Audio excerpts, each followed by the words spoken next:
नमस्कार, दहाड़ देख रहे हैं आप, आपके साथ मैं हूं आयुष सूर्यवंशी।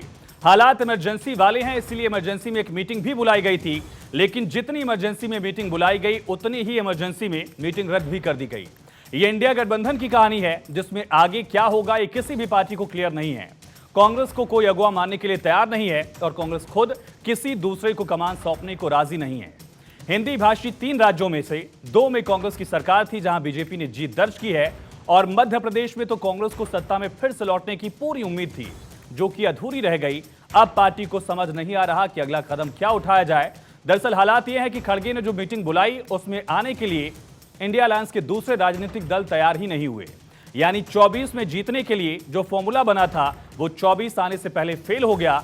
नीतीश कुमार ने बीमारी के चलते मीटिंग से दूरी बनाई, हेमंत सोरेन और स्टालिन ने अपने राज्य के हालात के चलते दूरी बनाई, और टीएमसी के अध्यक्ष ममता बनर्जी, उन्होंने पारिवारिक कार्यक्रम में बिजी बताकर खुद को मीटिंग से दूर कर लिया।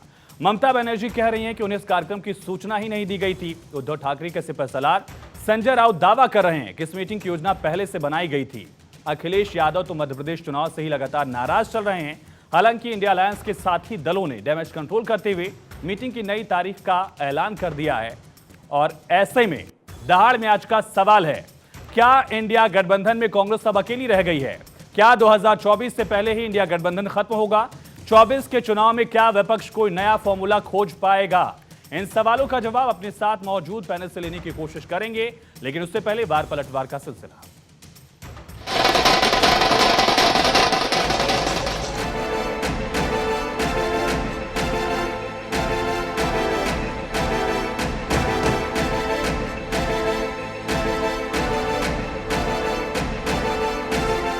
मैं जा रहा हूं छिंदवाड़ा, जहां 7 विधानसभा की सीटें हम नहीं जीत पाए। मेरा एक ही संकल्प है, 29 की 29 सीटें भारतीय जनता पार्टी जीते मध्य प्रदेश में। हाल ही में जो परिणाम आए हैं उससे मैं समझता हूं इंडिया गठबंधन और मजबूत होगा। इंडिया गठबंधन से जनता को और उम्मीद बढ़ेगी।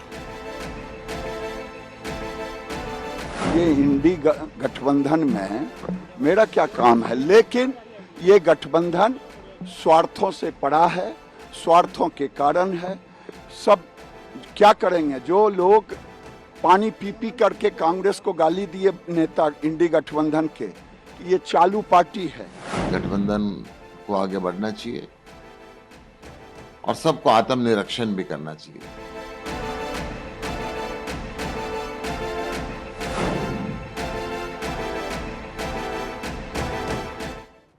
तो क्या 3 राज्यों में हार से गठबंधन में यहां दरार पड़ती हुई दिख रही है? ऐसा इस वजह से सवाल क्योंकि लगातार इंडिया अलायंस के अलग अलग जो सहयोगी पार्टियां हैं उनकी तरफ से ऐसे स्टेटमेंट सामने आ रहे हैं।